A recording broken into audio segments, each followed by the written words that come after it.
Hello बच्चों, क्या हालचाल। A very good morning to all of you. Welcome to the mission IIT, welcome to the JEE challenger, welcome to the physics वाला platform.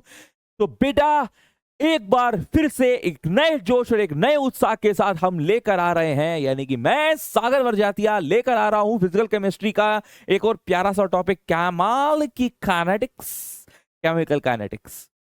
फिर से बेटा, इस बार एडवांस के जितने भी इंपॉर्टेंट पीवाईक्यूज हैं, जो टफेस्ट पीवाईक्यूज हैं या जो इंपॉर्टेंट पीवाईक्यूज हैं, सब लेकर आया हूं।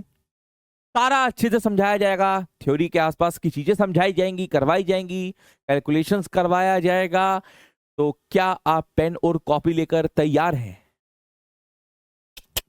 नॉक नॉक, तैयार हो? आ जाओ। चलो बेटा, पहला सवाल आपके सामने है जे एडवांस 2014 का। आहा, क्या बात है सर। अब क्वेश्चन को पढ़ो, क्वेश्चन को आराम से तसल्ली से सोचो कि वो क्या कह रहा है। कह रहा है for the elementary reaction m tends to n। अब एलिमेंट्री का मतलब क्या होता है?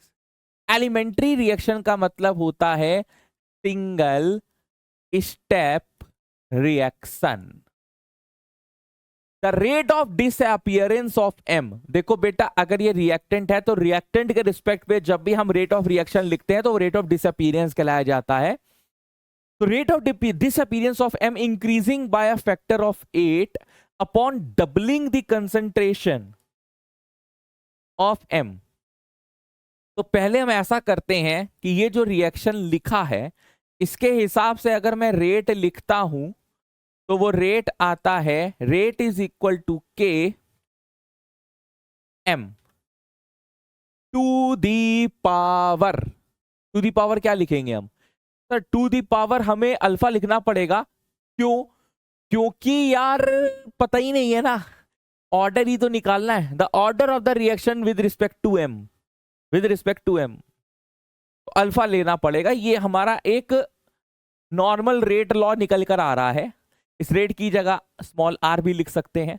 अब वो ये कह रहा है कि जब तुम rate of disappearance of M increasing by the factor 8, okay, तो अगर ये 8R हो जा रहा है, और वो कब हो जा रहा है? जब आप कंसंट्रेशन को दुगना कर रहे हैं। तो बस इन दोनों को जरा डिवाइड कर दो, कहानी आपके सामने निष्पात निकल कर आ जाएगी। आर से आर कट गया, के से के कट गया, M alpha, M to the power alpha cut गया, बचा क्या? 1/8 इज इक्वल टू 1/2 अल्फा। 1/2 का होल क्यूब लिख सकते हैं, बेस सेम, पावर इक्वल हो गई, अल्फा इक्वल टू 3, आंसर आ गया। क्या कहती है जनता? सबको समझ में आ गया क्या? इजी क्वेश्चन, यस और नो? यस और नो कमेंट बॉक्स में बताओ यार, ऐसे कैसे चलेगा काम? इजी क्वेश्चन था रे भैया कि नहीं? चलो भाई, फिर नेक्स्ट क्वेश्चन पे आते हैं। क्वेश्चन कह रहा है इन the reaction P plus Q gives R plus S। ये दो रिएक्टेंट है, ये प्रोडक्ट है, और एक प्लॉट दिया हुआ है। ये कॉन्सेंट्रेशन वर्सेस टाइम और इस तरह से नीचे की तरफ डिक्रीज होता हुआ दिखाई दे रहा है। तो कंसंट्रेशन का with respect to time decreasing, क्या तुमको नहीं दिख रहा कि ये जीरो ऑर्डर रिएक्शन हम लोग पढ़ते हैं जब, क्या पढ़ते हैं? Q is equal to q not minus k t. अरे a equal to a not minus k t पढ़ते हैं ना जीरो ऑर्डर के लिए। जीरो ऑर्डर रिएक्शन यही होती है ना। तो बेटा, अगर हम इसको इस ग्राफ से रिलेट करते हैं तो y is equal to m x plus c, और स्लोप माइनस के आ रहा है, यानी कि ये ग्राफ जो है जीरो ऑर्डर का ही है ना। और ये देखो, जीरो ऑर्डर फर्स्ट ऑर्डर हर बच्चा एकदम, उसके ग्राफ्स हो, उसके फॉर्मूलेस हो, चाहे उसका T½ हो, चाहे उसका T75 हो, सब आदमी के दिमाग में रहता है। और नहीं रहता है तो भैया लेकर आओ, क्योंकि ये तो डायरेक्टली वहां पर आपको पता होना चाहिए। उसके लिए मैं आप लोगों से एक्सपेक्ट नहीं करता हूं कि वहां बैठ के तुम जीरो और फर्स्ट ऑर्डर को डिराइव कर रहे हो, उसके फॉर्मूले को डिराइव कर रहे हो, उसके ग्राफ को डिराइव कर रहे हो। It is not expected from JEE advance student, उसको इतना आना चाहिए। ठीक है, उसके बाद देखो क्या कह रहा है। अच्छा देखो, जब ये ग्राफ देखा ना, तो ग्राफ देखते ही मेरे मन में जो इंफॉर्मेशन निकल कर आई कि जो मुझे पता होना चाहिए इस क्वेश्चन के लिए, वो मैंने लिख दिया। मैंने और कुछ अभी क्वेश्चन पढ़ा ही नहीं है ना, एक बच्चे के रिस्पेक्ट में बता रहा हूं। अब देखो क्वेश्चन क्या कह रहा है, the time taken for 75% reaction of P is twice the time taken for 50% reaction of P. बेटा दो रिएक्टेंट्स हैं, पी के रिस्पेक्ट पे ये बात कह रहे हैं कि T 75% is equal to twice the T 50%। और ये बात जरा सुनी सुनाई नहीं लग रही है? आओ चलो तुमको बताते हैं। मान लो अगर स्टार्टिंग कंसंट्रेशन ए है, तो फर्स्ट ऑर्डर रिएक्शन के लिए जब हाफ टाइम होता है तो क्या होता है, ए नॉट बाय 2। इनिशियल कंसंट्रेशन का आधा हाफ टाइम पीरियड में, और फिर से अगर इसका हाफ टाइम पीरियड दिखाएं तो इसका भी फिर से आधा ही हो जाता है ना, ए नॉट बाय 4। यानी कि यहां से यहां चलने पर T3/4 हो रहा है, और ये दुगना है टी हाफ लाइफ के लिए। और T3/4 का क्या मतलब है, T 75%। टी हाफ का मतलब क्या है, T 50%। तो ये फर्स्ट ऑर्डर रिएक्शन रिप्रेजेंट कर रही है, ये लाइन का जो लिखना है ना कि with respect to P it is first order reaction. और ग्राफ देखकर मुझे समझ में आ रहा है कि with respect to Q it is zero order reaction. हमें लग रहा है शायद ऑर्डर ही पूछ रहा है कि the concentration of Q varies with the reaction time as shown in the figure the overall order. तो ओवरऑल ऑर्डर क्या होगा, 1 + 0 इज इक्वल टू 1। आंसर 1 पे डी पे मार्क करो और आगे बढ़ो। और ये क्वेश्चन कब का है यार, जेईई एडवांस 2013 का क्वेश्चन है। हाँ ये लिखा है, not the tough question, but yes it is very much into the basics, it is very much into the concepts। कि एडवांस का जरूरी ये मतलब नहीं है कि हर समय क्वेश्चन लंबा चौड़ा आएगा। एक ग्राफ का आ जाना भी बच्चे की धुक धुक बढ़ा देता है, ठीक है। तो इट्स नॉट ऑल अबाउट कि हमेशा लेंदी क्वेश्चन आए, छोटा क्वेश्चन भी हो सकता है, और छोटा क्वेश्चन ज्यादा धमाकेदार होता है, ठीक है। When it is trying to hit your basics, always try कि आपसे सिली मिस्टेक ना हो जाए कहीं पे, क्योंकि अगर सिली मिस्टेक होती है तो यार फिर बहुत दुख होता है, क्योंकि उसके सहारे हम ये कहकर आते हैं कि हम तुम्हें नहीं सॉल्व कर रहे, क्योंकि हमने उसको सॉल्व कर लिया है। और जब तुमने उसको सॉल्व कर लिया है, तुम अगर उस पर कॉन्फिडेंट हो, तो मेक श्योर सिली मिस्टेक ना हो। नेक्स्ट क्वेश्चन पे आगे बढ़ते हैं। क्वेश्चन कह रहा है, in dilute H2SO4 the complex di aqua, यहां पर क्या था यार, di aqua di oxalato, di aqua di oxalato ferrate 2 is oxidized by MnO4 minus। For the reaction the ratio of rate of change of H plus to the rate of change of MnO4 minus is। बहुत ही प्यारा और बहुत ही खूबसूरत question है, जहां पे आपका थोड़ा सा इनऑर्गेनिक का ये कंसेप्ट ले रहा है, रिडॉक्स का कंसेप्ट ले रहा है, और फिर भैया केमिकल काइनेटिक्स तो है ही है। तो 2-3 चैप्टर का मिश्रण है, छोटा सा क्वेश्चन है, आपके दिमाग को हिलाने के लिए काफी है। आइए बच्चा इसकी क्वेश्चन की खूबसूरती को जरा निहारिए। अरे निहारिए मतलब सॉल्व करिए यार तुम ये ना कि क्वेश्चन ही देखते रह जाना, है ना रिएक्शन लिखनी पड़ेगी। रिएक्शन क्या लिखोगे?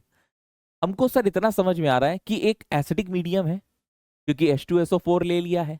H2SO4 क्या कह रहा है, एसिडिक मीडियम में रिएक्शन हो रही है। रिएक्शन किसके साथ हो रही है? रिएक्शन हो रही है ये डाई एक्वा फेरेट डाइऑक्सिलेटो, यानी कि Fe है, Fe के साथ H2O का स्क्वायर है, उसके साथ OX ऑक्सिलेटो है, और 2+ है। 2+ के लिए क्या करना पड़ेगा, देखो जो OX होता है, कोऑर्डिनेशन में आप पढ़कर आ रहे हो कि वो C2O4 2- होता है। अब इसकी ऑक्सीडेशन स्टेट अगर तुम्हें फेरेट चाहिए, फेरेट मतलब ये एनाइनिक कॉम्प्लेक्स है, तो यहां पर 4 जाना चाहिए 2 का माइनस, तभी देखो तुम इसकी ऑक्सीडेशन स्टेट क्या निकाल पा रहे हो।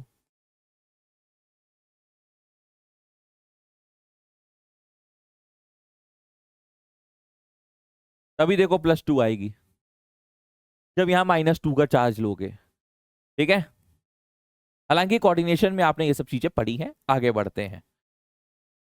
Is oxidise by MnO4 minus. इतना समझ में आ रहा है कि इसकी रिएक्शन MnO4 माइनस के साथ हो रही है और ये इसका ऑक्सीडेशन कर रहा है। तो इस कॉम्प्लेक्स को ऑक्सीडेशन करने का क्या मतलब है कि जो ये Fe2+ है वो किस में ऑक्सीडाइज हो जाएगा बेटा बताओ?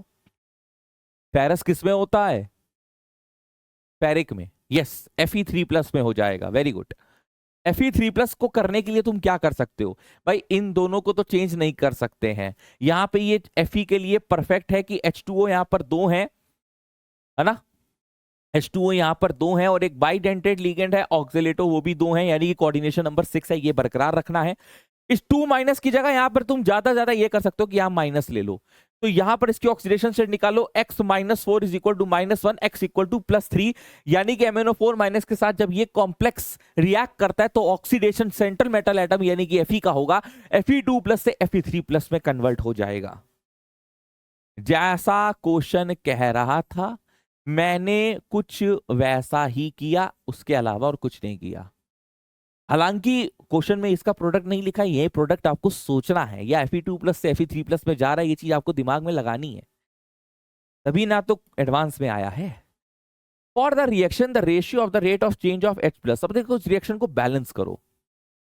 कैसे कर सकते हैं? पहले तो आप मुझे ये बताओ कि यदि किसी क्वेश्चन में ये लिखा है कि MnO4 माइनस है तो Mn है +7 में, और बेटा चूंकि एसिडिक मीडियम है तो एसिडिक मीडियम में MnO4 माइनस अपने आप को, भाई दूसरे को तो ऑक्सीडाइज कर देगा, अपने आप का रिडक्शन करेगा। अपने आप का रिडक्शन किस में करता है बताओ? MnO2 में? नहीं नहीं नहीं नहीं। MnO2 माइनस में? नहीं नहीं नहीं नहीं नहीं। Mn2+। यही तो बात है, याद रखनी है। MnO4 के लिए भूल गए? Ban, BAN, basic acidic neutral. और अब इन तीनों के मेरे को कमेंट बॉक्स में लिख कर दिखाओगे तुम एन फैक्टर्स। चलो बताओ। अब सुनो, चेंज इन ऑक्सीडेशन नंबर कितना है? 5 का। तो 5 इलेक्ट्रॉन यहां पर लॉस्ट हुए, यानी कि यहां पे 5 से मल्टीप्लाई कर दो तो 5- तो है ही है। अब अगर यहां से 5 से मल्टीप्लाई कर रहे हो तो ये सारी चीजें 5 टाइम्स हो गई। इसको बैलेंस करने के लिए तुमने यहां पे 5 से मल्टीप्लाई कर दिया।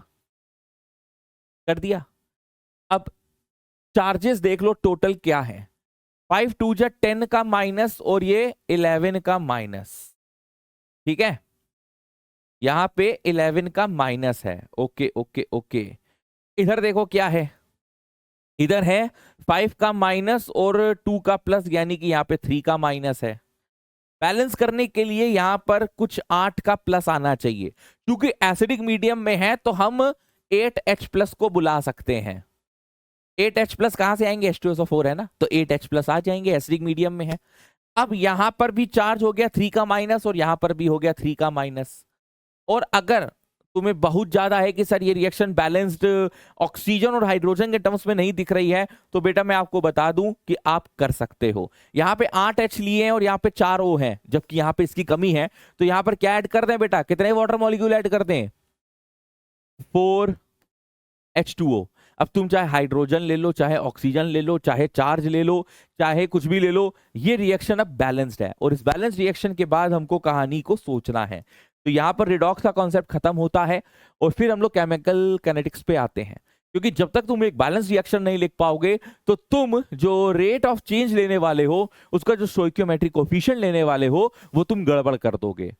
यहां पे अगर हम बात करें कि रेट ऑफ डिसअपियरेंस की बात करता हूं मैं,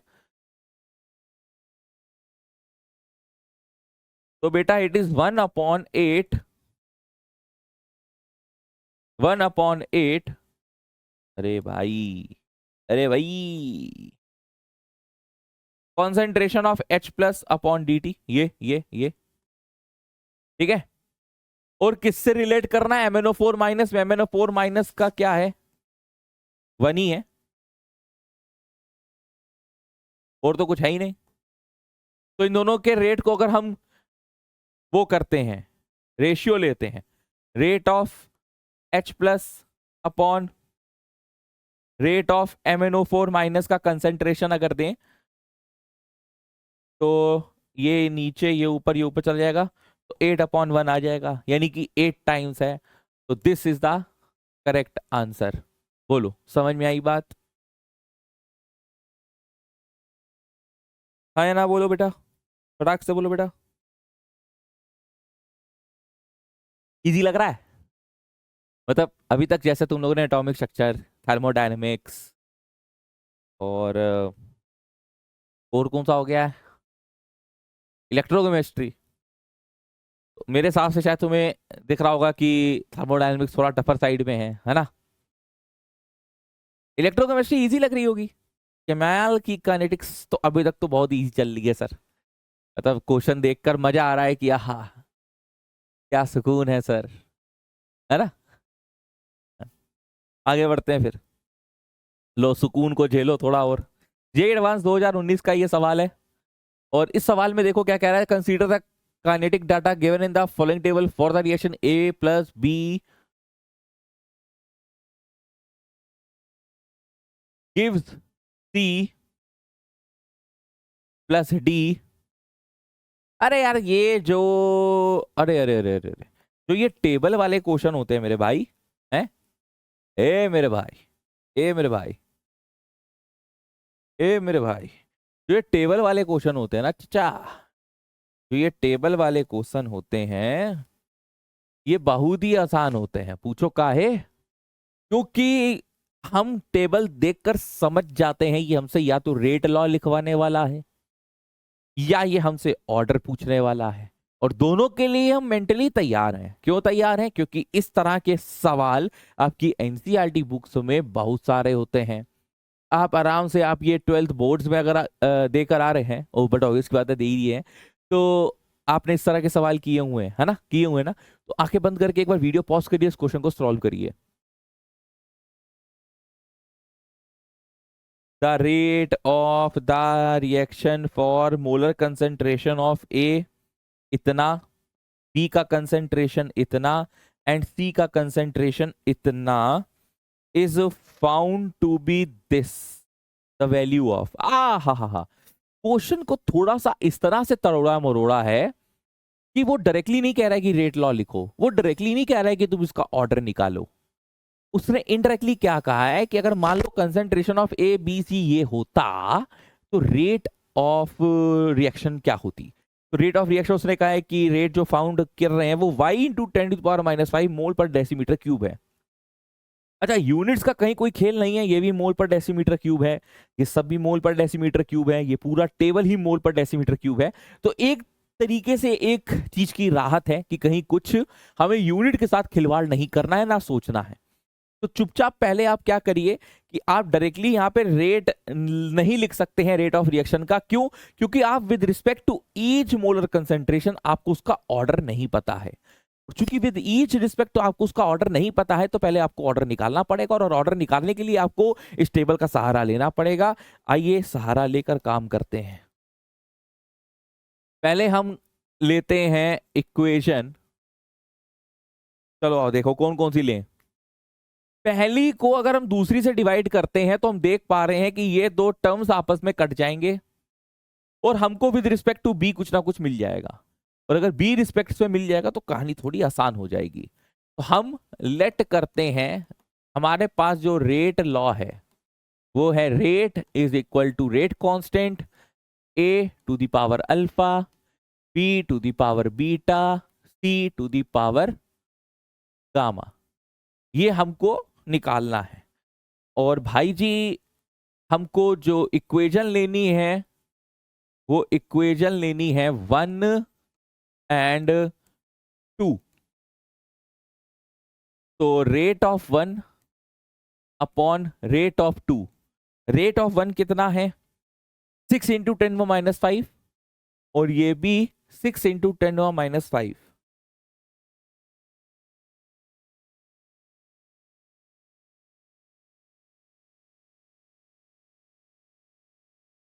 के कट गया, के कट गया ना। 0.2 0.2 0.1 0.2 0.2 alpha, 0.2 alpha, 0.1 beta, 0.2 beta, 0.1 gamma gamma. तो बेटा जी ये गया, ये गया, ये गया, ये 1 इज इक्वल टू 1/2 बीटा लिखा है।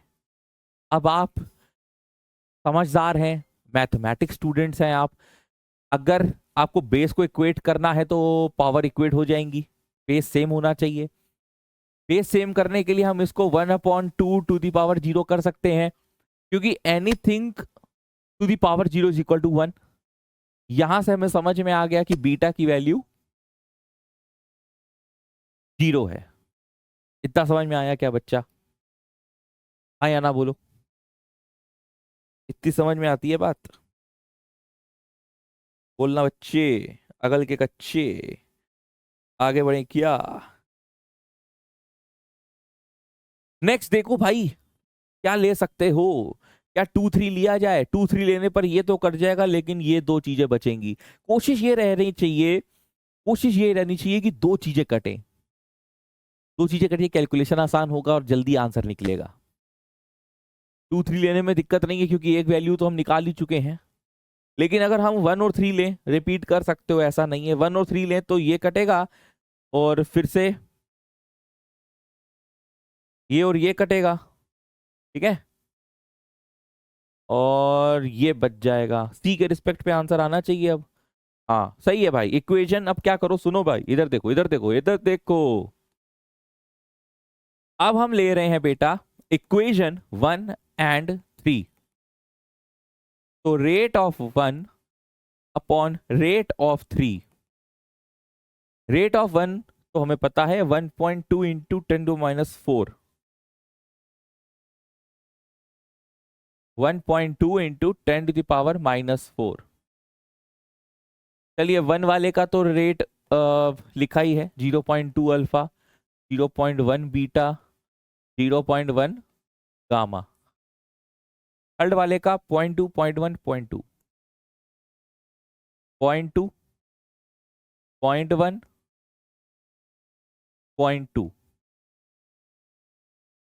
काटो, चिक चिक, और ये मान लो ऊपर चला गया, तो 10⁻⁻⁴, 10⁻⁵, 10⁻⁻1 बचा, ये कट गया, 6/12 यानी कि 1/2 बचा, यहां पर 1/2 बचा।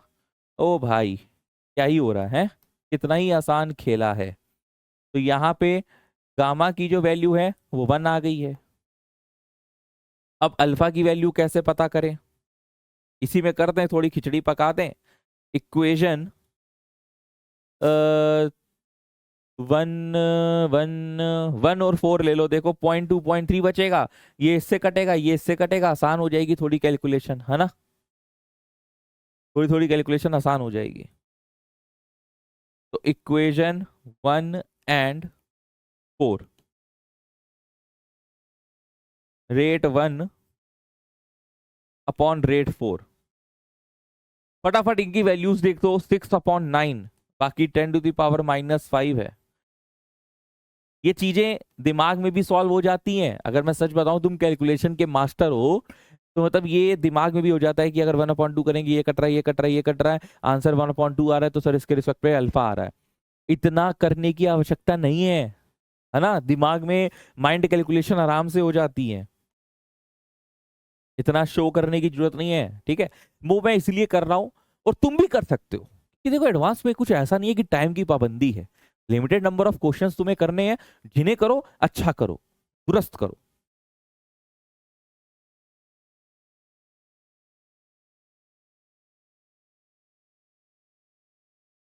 0.2 alpha, 0.1 beta, 0.1 gamma upon 0.3 alpha, 0.1 beta, 0.1 gamma. ये कटा, ये कटा, ये कटा, यहाँ पर ये T2 जा, T3 जा, यहाँ पे 2/3, यहाँ पर भी 2/3, 2/3, यहाँ पर भी 2/3।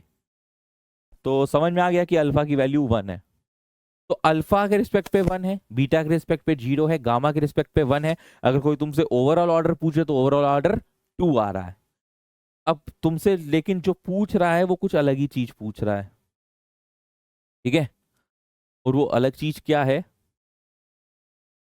वो कह रहा है कि अगर रेट ऑफ रिएक्शन हमको निकालना पड़े जब molar concentration of A B C हमको दिए हुए हैं, तब यहां से समझ में आ रहा है कि रेट इज इक्वल टू, अच्छा रेट कांस्टेंट भी तो नहीं पता, तो पहले रेट कांस्टेंट निकालते हैं। तो रेट कांस्टेंट के है, और किसी के लिए भी निकाल लो, किसी भी एक दो तीन चार चार चार एक्सपेरिमेंट दिए, किसी भी एक्सपेरिमेंट में वैल्यूज को सब्स्टिट्यूट करके निकाल दो, आंसर सेम आता है रेट कांस्टेंट का। तो हमने जैसे मान लो पहला वाला लिया, तो 6.0 इंटू 10⁻⁻5 इज इक्वल टू के।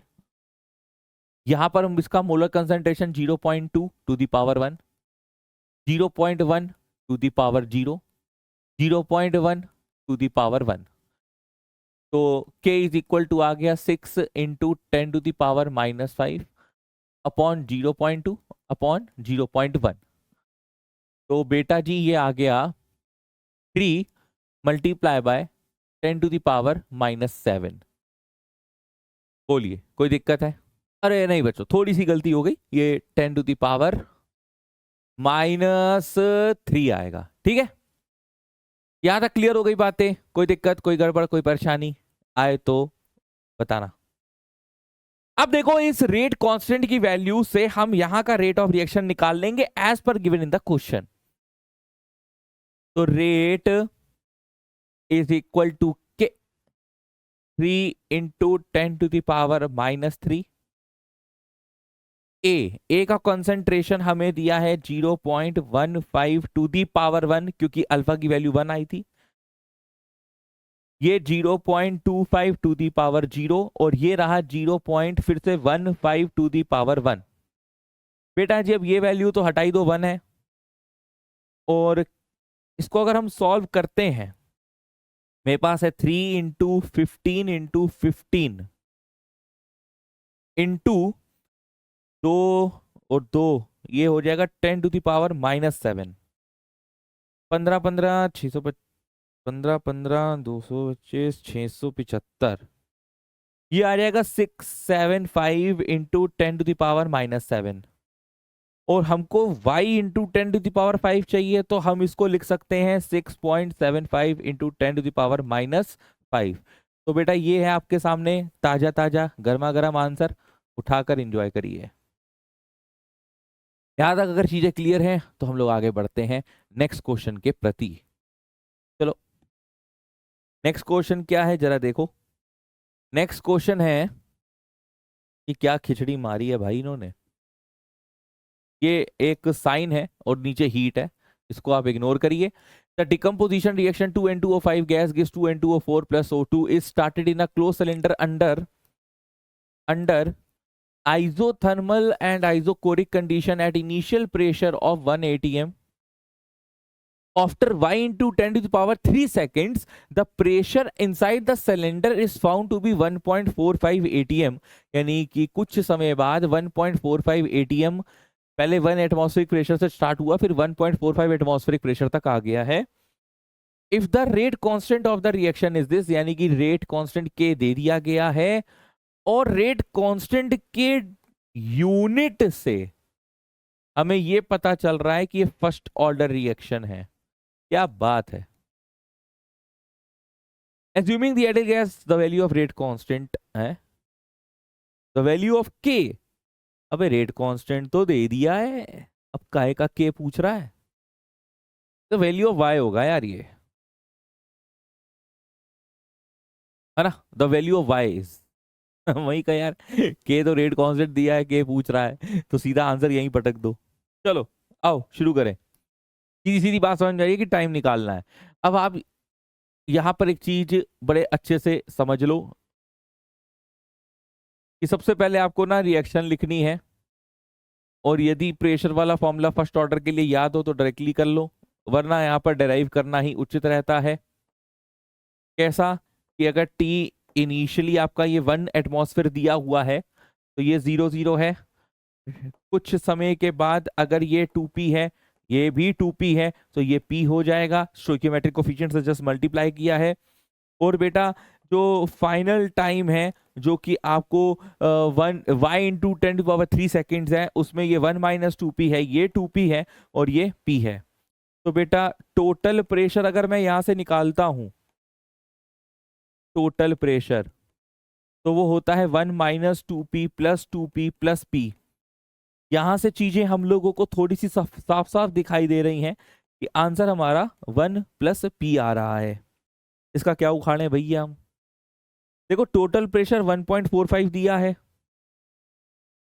पीटी की वैल्यू 1.45 दी है, तो यहां से पी की वैल्यू हमारी 0.45 आ गई। पी की वैल्यू 0.45 आ गई। इससे क्या करें? इससे फर्स्ट ऑर्डर, चूंकि फर्स्ट ऑर्डर रिएक्शन है ना, इतना तो समझ में आ गया। अब चूंकि फर्स्ट ऑर्डर रिएक्शन है तो उसका फॉर्मूला लगाओ, k is equal to 2.303 upon t log p not upon p. P not 1 है अपॉन पी, पी क्या रखेंगे? 1 माइनस 2p। अब 1 माइनस 2p की वैल्यू क्या है? p की वैल्यू आपने निकाल ली है 0.45, यानी कि 1 माइनस 0.9 यानी कि 0.1, यहाँ पे 0.1। अब यहां पर हम सॉल्व करेंगे और आंसर आ जाएगा, लेकिन आंसर नहीं आएगा। यहां पे हम और आप, यानी कि आप गलती करेंगे, सिली मिस्टेक करेंगे। यहां पे स्टोइकियोमेट्रिक कोफिशिएंट जरा 2n2O5 है।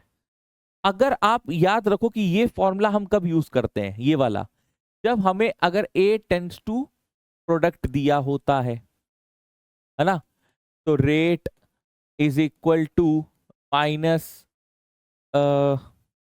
रेट इज इक्वल टू हम के लिखते हैं टू दी पावर 1, या हम इसको इक्वेट करते हैं minus D upon D T.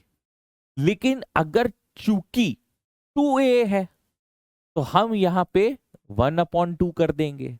तो minus D upon D T की वैल्यू अगर 2 है यहाँ पर स्टोइकियोमेट्रिक कोफिशिएंट, तो ये 2 कूद कर यहां आ जाएगा तो 2k हो जाएगा ना, 2k जैसे कि यहां पर है।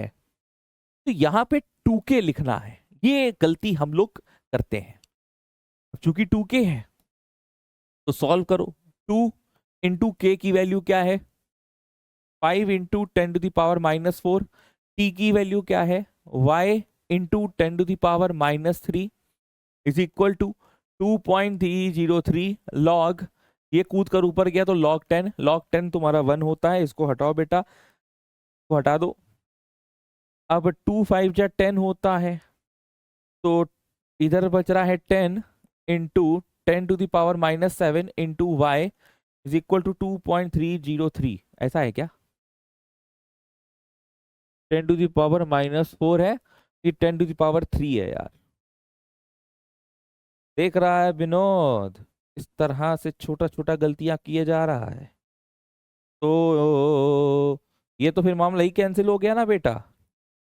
10⁻3 और ये 10⁻4 हो गया, 10⁻⁻4 से कट गया। ओ भाई, सीधा सीधा आंसर लियो बेटा, मुंह खोलो और इस आंसर को काले गुलाब जामुन की तरह खा लो, क्योंकि आपका करेक्ट आंसर 2.303 आ चुका है। चलिए एडवांस 2019 के इस क्वेश्चन को एंजॉय करने अगर आपने किया है तो लाइक बटन दबाइए और क्या करिए। नेक्स्ट क्वेश्चन आपके सामने प्रस्तुति करते हैं हम। जेईई एडवांस 2021 खामोश। पहले क्वेश्चन को पढ़ो, और इस क्वेश्चन में मस्त वाली बात यह है कि मोर देन 1 करेक्ट आंसर है।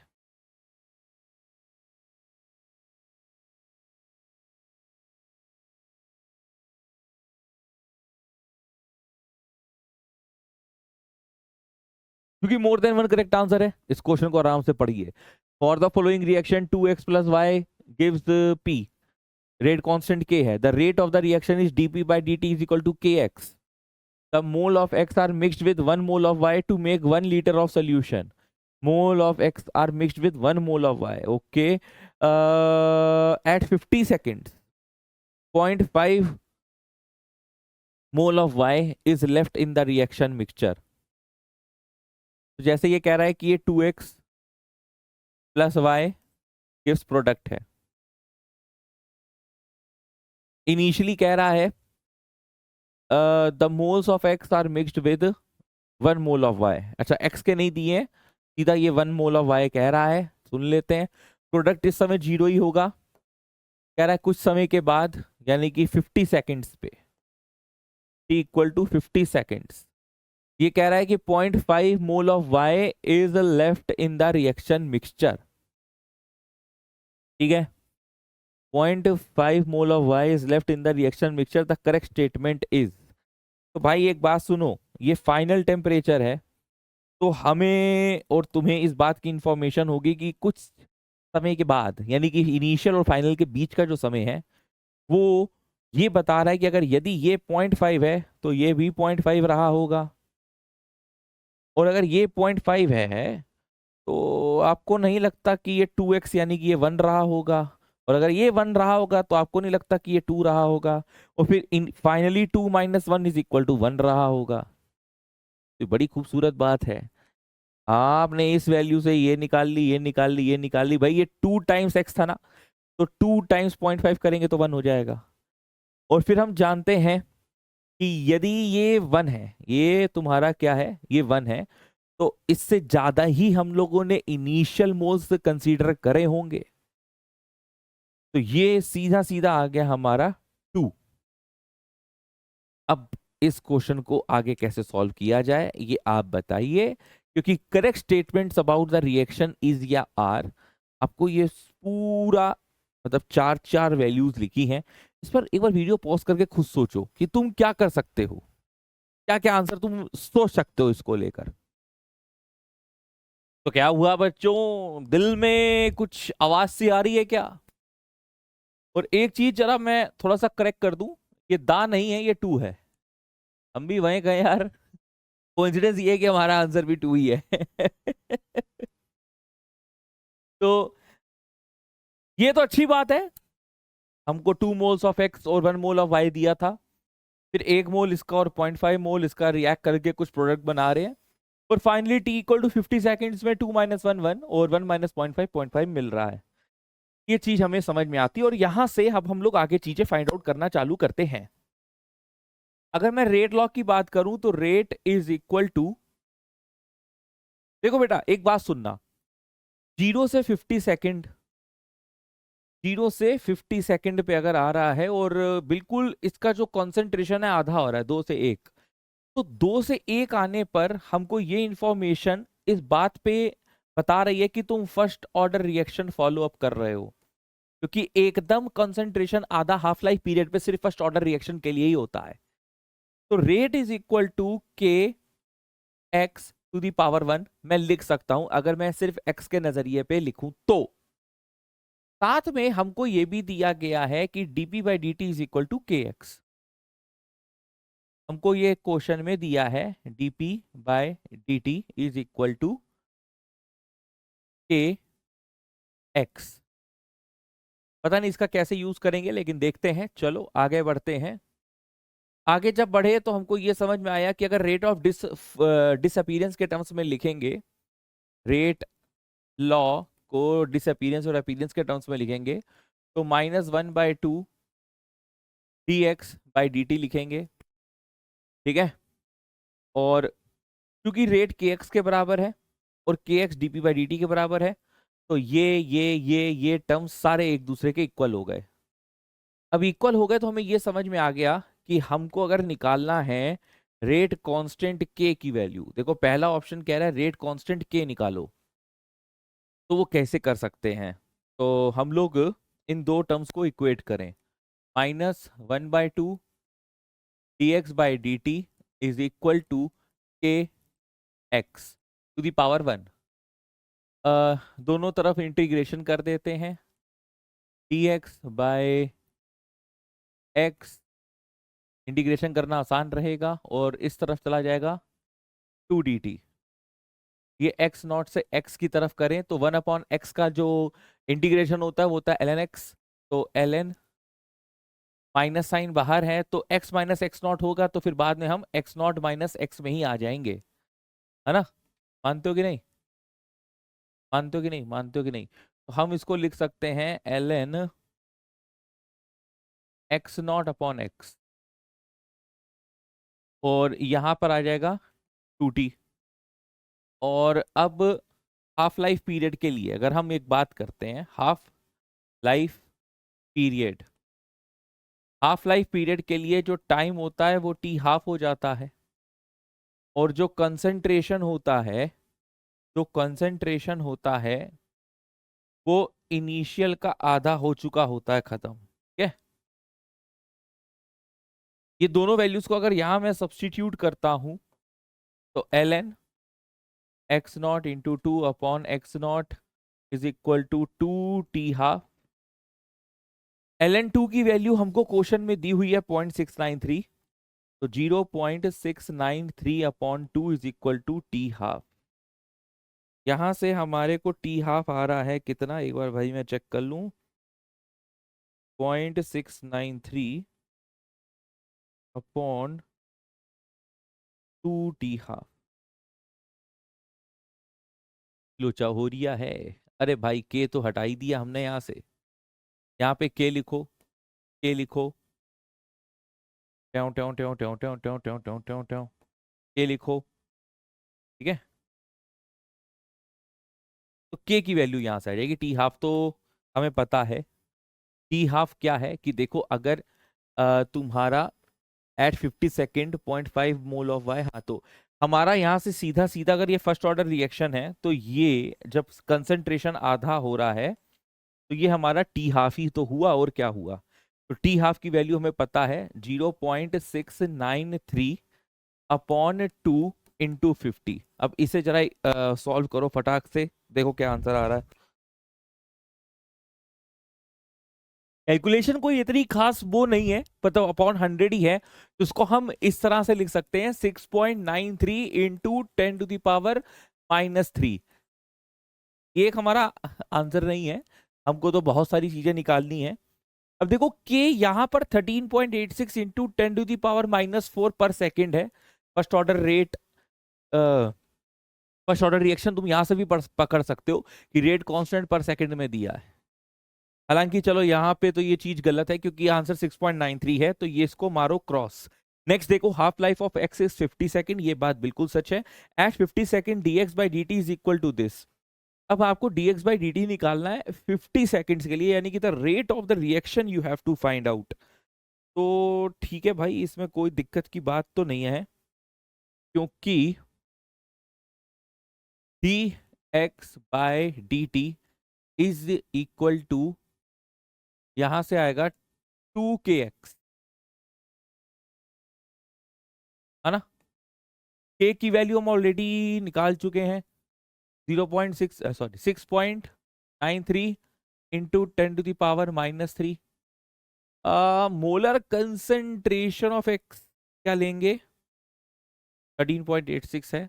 देखो 50 सेकेंड्स के लिए बात कर रहा है, तो 50 सेकेंड में मोलर कंसेंट्रेशन ऑफ एक्स 1 है, तो यहाँ पे 1 पुट करो, तो ये 13 पॉइंट कुछ आएगा जो कि यहाँ लिखा है, बिल्कुल सही है। अब कह रहे हैं 100 सेकेंड में dy बाई डी टी इतना है।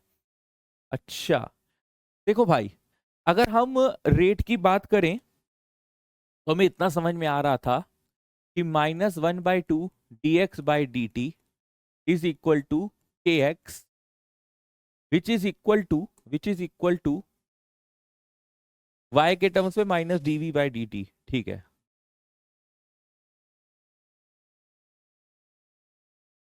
तो इक्वियोमेट्रिक कोफिशिएंट इस y का 1 ही है। अब की हम क्या करेंगे, सिर्फ इन दो टर्म्स को कंपेयर कर देंगे। k की वैल्यू 6.93 इंटू 10⁻³ है, और एट 100 सेकेंड का क्या मतलब हुआ, देखो जब इनिशियल था तो मोलर कंसेंट्रेशन ऑफ एक्स 2 था, फिर जब 50 सेकेंड हुआ तो मोलर कंसेंट्रेशन 1 हो गया, फिर जब अब 100 सेकेंड हो गया तो 0.5 हो जाएगा। क्यों, क्योंकि अगर हम फर्स्ट ऑर्डर रिएक्शन की बात कर रहे हैं तो यहां से यहां हमारा टी हाफ है पहला, तो दूसरा टी हाफ हमारा यहाँ है, तो कंसंट्रेशन हर हाफ लाइफ पीरियड में आधी आधी होती जाएगी। तो 6.93 इंटू 10⁻³ मल्टीप्लाई बाय 0.5 या 1/2 लिख दो, है ना, एक ही बात है। और ये हमारा dy बाई डी टी के बराबर आ गया। माइनस साइन तो ये शो करता है कि हमारा ये रेट ऑफ डिसअपीयरेंस है। मैग्नीट्यूड से कोई लेना देना उसका है नहीं, तो 3.85 इंटू 10⁻³ आ रहा है, 3.45 इंटू 10⁻³ आ रहा है। ये बात बिल्कुल सही है, ठीक है। देख लो 3.42 जाए, हाँ 3.46 आ रहा है, एकदम सही आंसर आ रहा है। तो बीसीडी इसका ऑप्शन है, कैलकुलेशन करनी पड़नी है लेकिन बीसीडी आंसर एकदम इसका परफेक्ट है। एडवांस 2020 का ये सवाल है, और इस सवाल में करना क्या है, अरे बाप रे, graph graph graph graph graph. Which of the following plot is correct for the given reaction, P not is the initial concentration. एक ये रिएक्शन दी हुई है, देखो बेटा जब 3 डिग्री RX होता है और 3 डिग्री RX में जब NaOH के साथ रिएक्शन कराते हैं, और यदि आप देख रहे हो कि सब्स्टिट्यूशन हो रहा है, तो समझ में आता है कि ये हमारा SN1 रिएक्शन है, unimolecular substitute unimolecular nucleophilic substitution reaction, है ना। और अब इसमें कह क्या रहा है कि यार देखो more than one correct option है, मोर देन वन करेक्ट है, तो मोर देन वन करेक्ट के लिए तुम्हें क्या करना है, ग्राफ्स देखने हैं, पॉसिबल ग्राफ्स कौन कौन से हैं। क्योंकि SN1 है तो फर्स्ट ऑर्डर रिएक्शन है, और चूंकि फर्स्ट ऑर्डर रिएक्शन है तो फर्स्ट ऑर्डर से रिलेटेड जितने भी ग्राफ्स है तुम्हारे दिमाग में छप जाने चाहिए। आपको पता है कि फर्स्ट ऑर्डर के लिए टी हाफ का फॉर्मूला क्या होता है, t half is equal to 0.693 upon k. तो half life period of first order reaction is independent of the initial या फाइनल कंसंट्रेशन। तो t half is independent of p not. हाँ बिल्कुल सही है, इसमें कोई दिक्कत नहीं है, p not is the initial concentration दिया है, ठीक है। और इनिशियल रेट कह रहा है पी नॉट के भी इंडिपेंडेंट है, इस चीज से आप वाकिफ हैं कि नहीं हैं यार। पी नॉट की अगर मैं बात करता हूं तो मेरे हिसाब से अगर मैं लिखता हूं rate is equal to k, reaction कहाँ गई, ये पी है, हाँ तो यार rate equal to k p हो गया, और रेट ऑफ डिसअपीयरेंस के हिसाब से minus d p by d t हो गया। डिपेंड तो करता है, ये तो इंडिपेंडेंट कह रहा है, ये बात गलत कह रहा है, तो हटाओ। नेक्स्ट कह रहा है molar concentration of Q upon molar concentration of p not time से इस तरह से वेरी कर रहा है। और तीसरा ग्राफ है डी, जो कह रहा है l n p by p not, okay, is directly proportional to time. देखो यार अगर हम डी ऑप्शन की बात करें तो वो थोड़ा लोचे में लग रहा है मेरे को, के पीछे रीजन समझो कि आपका फाइनल है पी, इनिशियल है p not is equal to e to the power minus k t, ये हमारी रिलेशनशिप होती है फर्स्ट ऑर्डर रिएक्शन के लिए अगर हम ई के टर्म्स में लिखें। अब यहां पर अगर बेटा मैं दोनों तरफ एल एन ले लेता हूं तो l n p by p not is equal to minus k t, l n p by p not ये वाई एक्सिस में है, time m x plus c, intercept zero है, जीरो से शुरू हो रहा है, अच्छी बात है, लेकिन स्लोप इसका माइनस के है, स्लोप माइनस के है, इसका स्लोप प्लस के है, इसका ये मतलब है ग्राफ ऐसे आना चाहिए था, मतलब ऐसे, तो ये प्लॉट भी गलत हो गया, ठीक है। तो क्यू बाय पी नॉट से तो कुछ लेना देना ही नहीं होना चाहिए भाई, प्रोडक्ट में तुम रेट को कहां घुसा रहे हो, रेट लॉ को तुम प्रोडक्ट से कहां कंपेयर कर रहे हो, मतलब क्यू बाय पी नॉट कैसे ले जा रहे हो, लाना होता तो पी बाय पी नॉट लो, तो क्यू बाय पी नॉट की तो बात ही छोड़ दो तुम, ठीक है। और अगर तुम्हें बहुत ज्यादा चुल है कि नहीं sir Q by p not में हम अगर निकालें तो कैसे निकालेंगे, तो देखो यार इसको भी एक बार समझ लो तुम, अगर बहुत ज्यादा तुम्हें दिक्कत है तो क्यू के टर्म्स में पी को लिखोगे तो हम क्या लिख सकते हैं, रिएक्टेंट्स ऑफ कंसंट्रेशन, बताओ, प्रोडक्ट रिएक्टेंट रिएक्टेंट प्रोडक्ट, क्या हम क्यू की जगह, क्या हम क्यू की जगह पी नॉट माइनस पी लिख दें, इनिशियल माइनस फाइनल, और इसको 1 minus p by p not लिख दें, और इसको 1 minus p not by p not की वैल्यू है e to the power minus k by t, e to the power minus k t लिख दें, लो तब भी आंसर गलत आ रहा है। 1 minus e to the power minus k t पर डिपेंड कर रहा है, क्योंकि इसका कर्व कतई नहीं है, इसलिए आपका आंसर इसका ए ही रहेगा। हालांकि प्यारा क्वेश्चन है, क्योंकि बच्चा इसमें धोखा खा सकता है। आगे बढ़े क्या? तो अगले क्वेश्चन पे चलते हैं। ये क्वेश्चन में समझ में आ गया ना, कुछ तिगड़मबाजी लग रही है क्या? पक्का? इसमें एक चीज चैलेंजिंग लग रही होगी, ये चीज समझना, क्यू अपॉन पी नॉट। तो इसको आसान भाषा में समझा दूं, बोलो।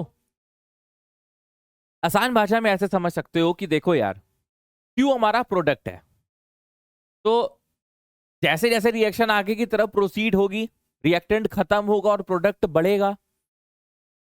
यानी कि एक समय ऐसा आएगा कि Q का कंसंट्रेशन P के कंसंट्रेशन के बराबर हो जाएगा। यानी कि एक समय ऐसा आएगा कि Q upon P is equal to 1 हो जाएगा। तो उसका एक्सपोनेंशियली इस तरह से ग्रो होना और फिर एक जगह कांस्टेंट हो जाना ही तो इसका हाईएस्ट वैल्यू होगा। ये हाईएस्ट वैल्यू 1 होगा। मतलब एक जैसे हम लोग यार वो सिंपल सा मैं कहूं तो केमिकल इक्विलिब्रियम के हम लोग जो ग्राफ पढ़ते हैं रिएक्टेंट वर्सेस प्रोडक्ट के, जब यहाँ इक्विलिब्रियम आ जाता है तो आप देखते नहीं, प्रोडक्ट एकदम से इंक्रीज हुआ फिर वो कांस्टेंट हो जाता है। लेकिन ये ग्राफ क्या कह रहा है? जो क्वेश्चन में है, जो क्वेश्चन में है उस ग्राफ में हमें ये पता चल रहा है कि ये इंक्रीज तो होगा, लेकिन फिर होता ही चला जाएगा, फिर होता ही चला जाएगा, फिर होता ही चला जाएगा, लेकिन ये मुमकिन नहीं है। This is not possible. इसलिए मैं काट रहा हूं इसको। और otherwise 1 minus e to the power minus k t के हिसाब से आपको थोड़ा सा टफ लग रहा हो तो थ्योरेटिकली ऐसे समझ लो। इनिशियल रेट से पी नॉट डिपेंड करता है एक्सपोनेंट इस तरह से लीनियरली, तो कर्व ऐसे होना चाहिए था, k is equal to 2.303 upon t log a not upon a के हिसाब से ये इस तरह से जाएगा। लेकिन ये तो कह रहा है कि डिपेंड ही नहीं करता है, तो ये बात गलत है। ठीक है ना? अरे यार एक से निपटे तो दूसरा फिर से ग्राफ वाला आ गया। चलो, for a first order reaction A gives 2B plus C at constant volume at 300 Kelvin. The total pressure at the beginning at time T are P naught and PT. Initially A present with concentration A naught and T 1/3 is the time required for the partial pressure of A to reach 1/3 of the initial value. कह रहा है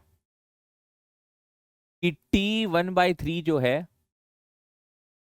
एक ऐसा time है कि जो आपका concentration है वो इनिशियल का 1/3 हो चुका है।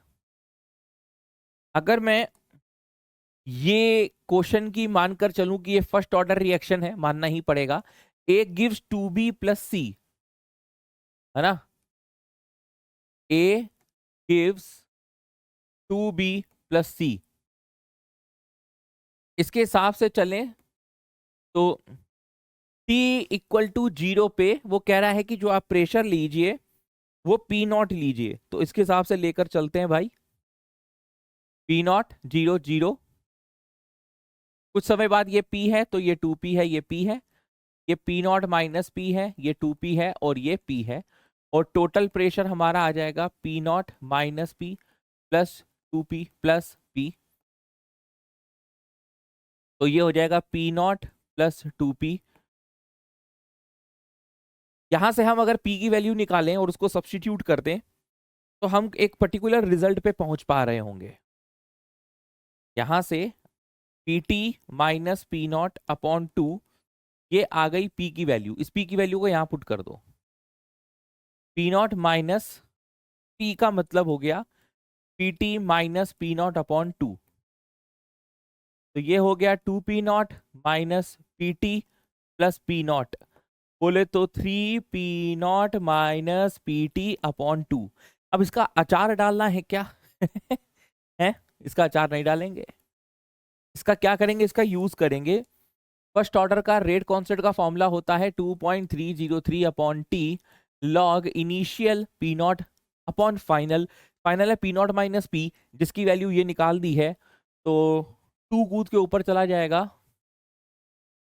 तो आ जाएगा 2p0 और अपॉन में 3p0 माइनस pt। इससे होगा क्या, इससे मैं बता रहा हूं, जो भी चीजें पूछी जाएंगी अब हमारे लिए थोड़ा सा आसान हो जाएंगी फाइंड आउट करना। जैसे कह रहा है ln 3p0 minus PT, ln 3p0 minus PT ln के फॉर्म में लिखना है तो ln के फॉर्म में लिख लो, कोई दिक्कत की बात नहीं है।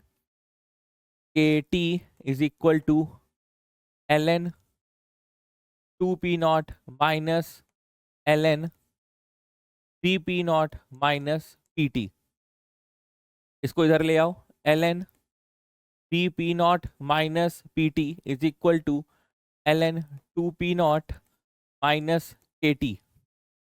अब टाइम के रिस्पेक्ट पे ग्राफ बन रहा है तो y is equal to mx plus c, slope minus k आ रहा है, नेगेटिव की तरफ जा रहा है, यहां पर नेगेटिव स्लोप नहीं आ रहा है इसलिए आंसर ए नहीं है।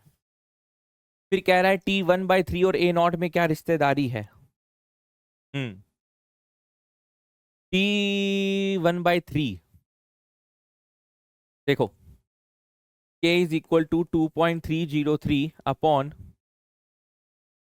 t1/3 log a0 upon a होता है, a की जगह हम a0 अपॉन 3 पुट कर देंगे, a0 से a0 कट गया तो t1/3 जो है, t1/3 जो है आ जाएगा 2.303 बाय k log 3।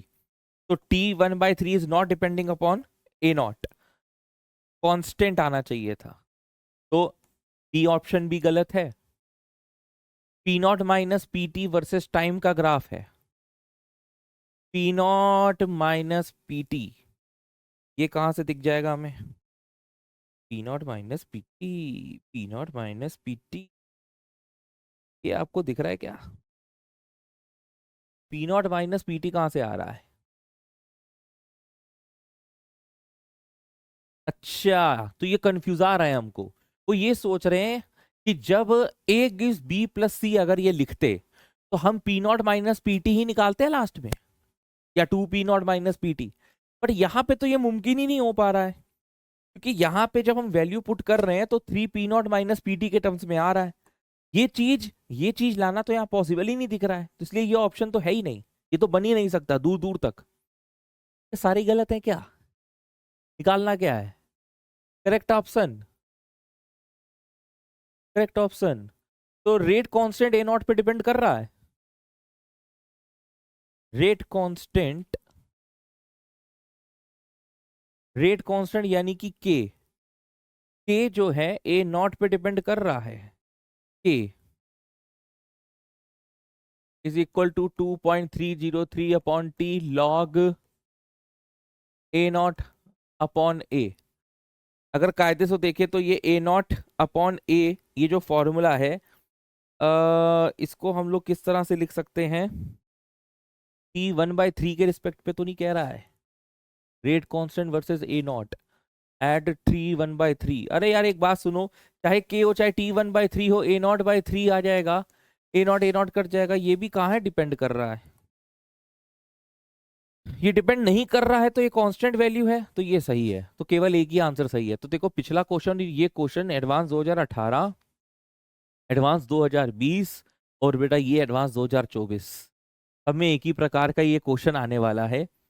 4 ग्राफ है, मोर देन 1 करेक्ट आंसर है यहाँ पर भी और शायद यहाँ पर भी मोर देन 1 करेक्ट आंसर है, उसके बावजूद एक ही आंसर सही है। सारे ऑप्शंस की धज्जियां उड़ा दी इन लोगों ने। गुड वन यार, अच्छा क्वेश्चन था।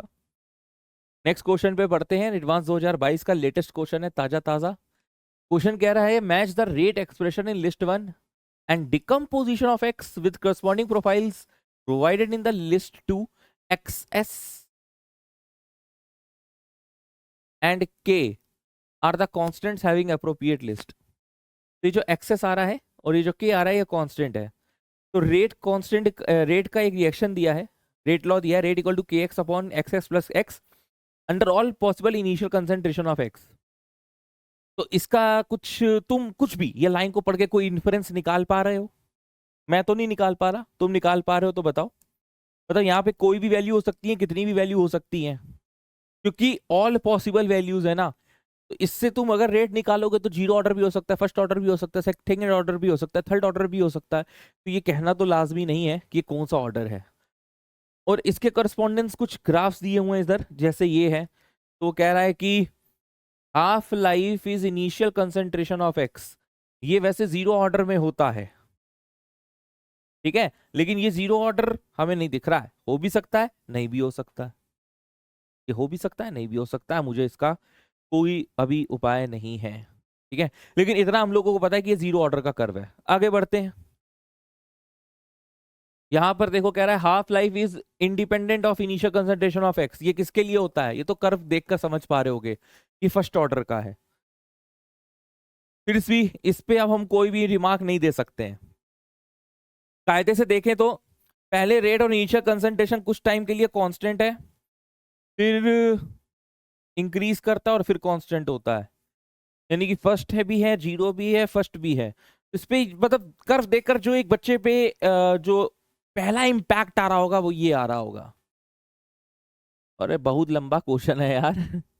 Molar concentration of x with respect to time और l n with respect to time. L n वाला वर्ड कहाँ आता है? फर्स्ट ऑर्डर की zero order, first order, yes very good. और x versus time zero order, very good. इतना तो समझ पा रहे हैं कि ये फिर से जीरो ऑर्डर का कर्व दिया है, ये फिर से फर्स्ट ऑर्डर का कर्व दिया है, लेकिन इसका अचार डालें क्या?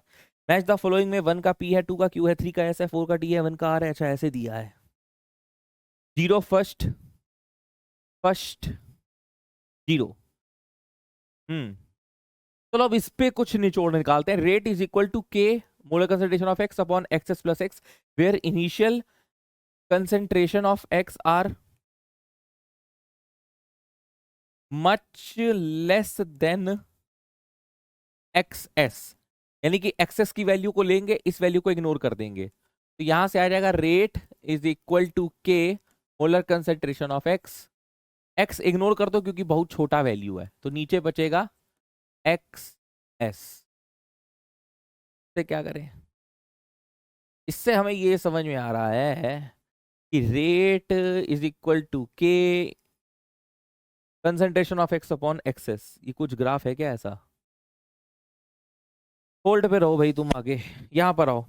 Rate is equal to k x s upon x plus x, where initial concentration of x are much higher than access.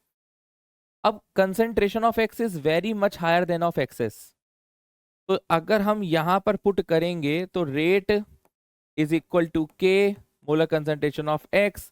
चूंकि चूंकि चूंकि ये वैल्यू बहुत छोटी है तो इसको इग्नोर मारो, नीचे बचेगा एक्स। ये कट गया तो रेट इक्वल टू के आ गया।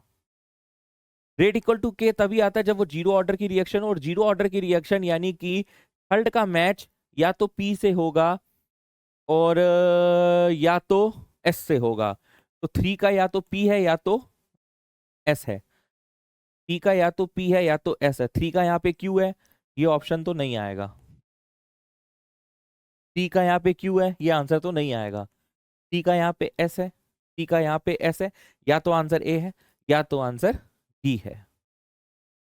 तो भाई after eliminating the options we can approach to this question, otherwise तो थोड़ी दिक्कत आएगी। समझ रहे हो आप? और देखो भाई कुछ इंफॉर्मेशन हम निचोड़ सकते हैं क्या? अच्छा, ये जो ऊपर वाली चीज है, अगर ये चीज कांस्टेंट है और ये चीज कांस्टेंट है, तो हम ये भी तो लिख सकते हैं ना कि rate is directly proportional to molar concentration of x to the power 1। अगर कोई पावर नहीं दिया तो टू दी पावर 1 होगा। और यदि ऐसा है तो ये भी फर्स्ट ऑर्डर रिएक्शन है, और अगर ये फर्स्ट ऑर्डर रिएक्शन है तो आंसर टू का आंसर क्यू से मिल सकता है या टी से मिल सकता है। टू का आंसर या तो क्यू से मिल सकता है या टी से मिल सकता है, तो ये ऑप्शन गया, आंसर ए है। फर्दर चेक कर लें क्या? फर्दर एक फोर्थ ऑप्शन भी चेक कर लेते हैं। Rate equal to k x square upon ये where initial concentration of x are much higher than of excess. यानी कि ये कट गया, इससे ये कटा, rate equal to k x आया, यानी कि rate is directly proportional to x to the power 1। ये भी फर्स्ट ऑर्डर रिएक्शन है, ये भी फर्स्ट ऑर्डर रिएक्शन है, यानी कि फोर्थ का आंसर या तो क्यू होगा या तो टी होगा। तो टी आ रहा है, यहाँ पे भी टी आ रहा है, तो यानी कि second is the deciding factor. अच्छा, फर्स्ट बी है, फर्स्ट का या तो पी है या तो आर है, और पी और r, p o r, p o r, p भी आ सकता है और आर भी आ सकता है, क्योंकि दोनों पी तो आ ही नहीं सकता, वो तो जीरो ऑर्डर के लिए कह रहा है। अच्छा एक मिनट रुक जाओ, यहाँ पे कहानी में थोड़ा सा लोचा है। Half life is directly proportional to the initial concentration of x. तो हाफ लाइफ का एक फॉर्मूला होता है कि t half is directly proportional to a not 1 - n। अब मान लीजिए जीरो ऑर्डर है तो डायरेक्टली प्रोपोर्शनल है, जीरो ऑर्डर का है तो डायरेक्टली प्रोपोर्शनल है, अगर फर्स्ट ऑर्डर का है तो डिपेंड ही नहीं करेगा, सेकंड ऑर्डर का है तो फिर उस हिसाब से काम करता रहेगा। अब अगर ये रेट इक्वेशन चूंकि possible under all initial concentration of x है, तो ये जीरो का भी कर हो सकता, ये जीरो का भी एक्सप्रेशन हो सकता है, फर्स्ट का भी हो सकता है, सेकंड का भी हो सकता है। इस वजह से हम कह सकते हैं कि फर्स्ट पी को मैच कर रहा है। इवन बेटा हम बता दें, फर्स्ट आर को भी मैच कर सकता है, लेकिन बेस्ट सूटेड एग्जाम्पल है फर्स्ट का पी, क्योंकि टू के लिए क्यू और टी था और एस तो हो नहीं सकता, तो टू कट गया, तो correct answer is a. Very good question यार, दिमाग को घुमा देने वाला ये बेहतरीन क्वेश्चन था। आगे बढ़ते हैं नेक्स्ट क्वेश्चन के प्रति।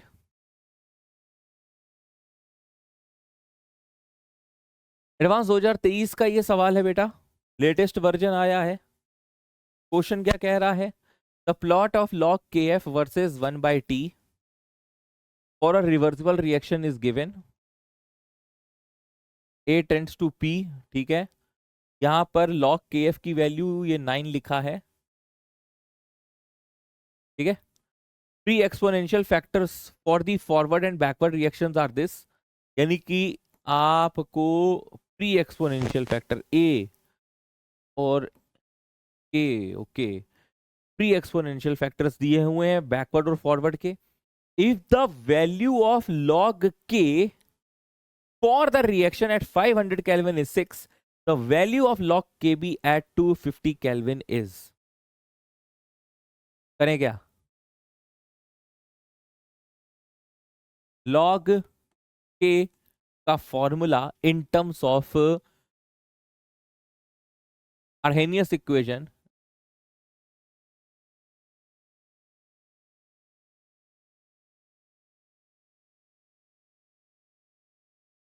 देखो भाई, आपके हिसाब से और मेरे हिसाब से क्या ये फॉर्मूला आप लोगों ने कभी पढ़ा है?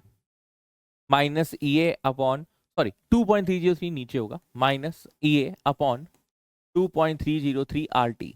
अब ये फॉर्मूला मैंने क्यों लिखा? क्योंकि यहाँ पे वो प्री एक्सपोनेंशियल फैक्टर की बात कर रहा है, रेट कांस्टेंट की बात कर रहा है, तो हम समझ गए, और ऊपर से इक्विलिब्रियम कांस्टेंट भी है उत्तरी।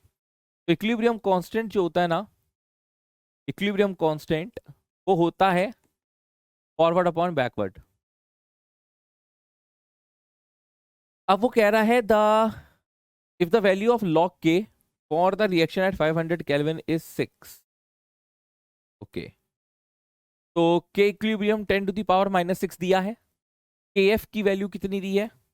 9 है, log kf की वैल्यू 9 है, तो kf की वैल्यू हो जाएगी 10 टू द पावर -9, तो यहां से kb की वैल्यू आ गई, ये आ गई 10 टू द पावर -3। अब हम अगर ये पूरी रिएक्शन को मानकर चलें ये बैकवर्ड के लिए, क्योंकि log kb हमारा एक अल्टरनेटिव, मतलब log kb जो है वो हमें एक अल्टीमेटली हमारा फाइनल गोल है, तो ये भी b के रिस्पेक्ट पे है और ये भी b के रिस्पेक्ट पे है। तो बेटा log kb की वैल्यू कितनी हो गई? 3 आ जाएगी, log 10 1 हो गया। log ab pre exponential factor for the backward reaction is 10 to the power 11 minus E a upon 2.303 are,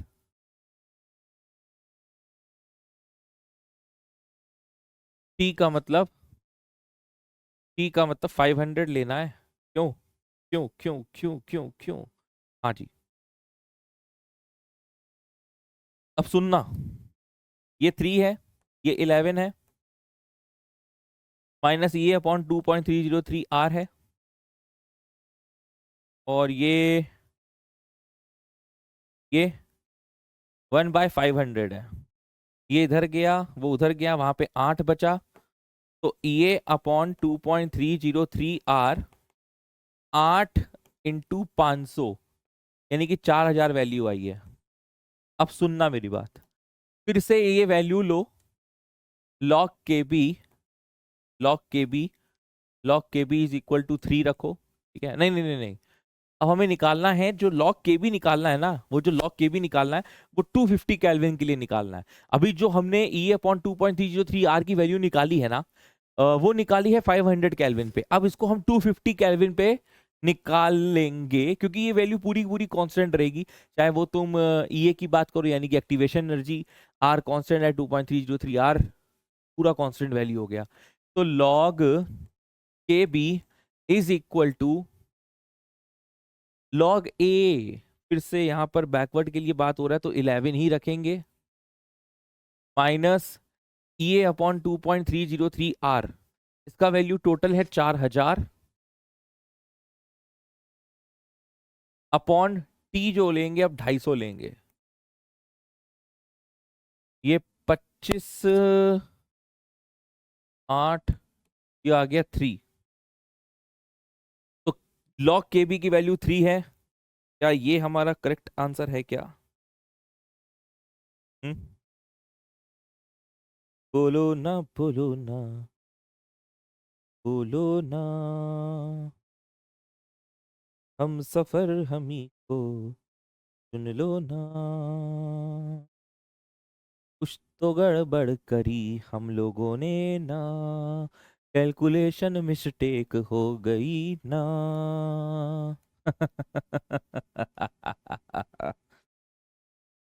देवा हो देवा, गणपति देवा, तुमसे बढ़कर कौन। क्या है ना, कैलकुलेटर रहता है तो दिमाग चल रहा होता है, बिना कैलकुलेटर के थोड़ी सी दिक्कत होती है रे देवा। 16 में से 11 गया 5, आंसर भाई 5 आएगा। एक क्वेश्चन को फिर से समझ लो, हमें log kf की वैल्यू दी हुई है, एक प्लॉट दिया हुआ है, और यहाँ पर हमको प्री एक्सपोनेंशियल फैक्टर्स जो कि आर्हेनियस इक्वेशन के लिए यूज होते हैं, k is equal to e a E to the power minus E a upon r t, ये फॉरवर्ड और बैकवर्ड रिएक्शन के लिए दिए हुए हैं, ए और पी के लिए। अब यहां पर बेटा दो बातें हैं, लॉग के यानी कि के क्या है, इक्विलिब्रियम कांस्टेंट, के एफ क्या है फॉर फॉरवर्ड, के बी क्या है फॉर बैकवर्ड। 500 केल्विन पे जो इक्विलिब्रियम कांस्टेंट का वैल्यू है वो 6 है, तो वैल्यू ऑफ के बी निकालनी है, यानी कि लॉग के बी निकालनी है 250 केल्विन के लिए। तो हमने क्या किया,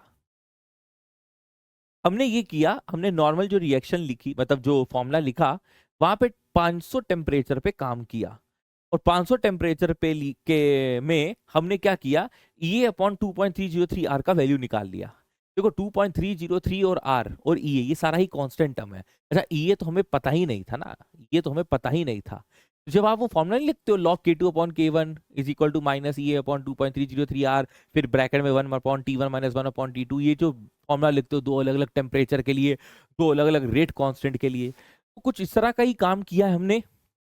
लेकिन यहाँ पे हमें केबी की वैल्यू नहीं पता थी, तो हमको इक्विलिब्रियम टोटल पता था, इक्विलिब्रियम कांस्टेंट के इक्विलिब्रियम, और के एफ पता था, केबी निकाल लिया।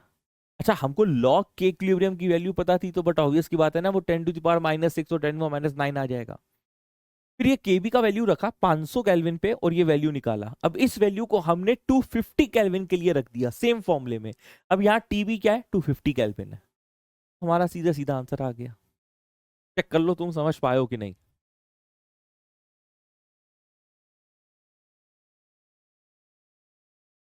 तो बच्चों आगे बढ़ते हैं, नेक्स्ट क्वेश्चन के तरफ चलते हैं। नेक्स्ट क्वेश्चन है एडवांस 2018 का।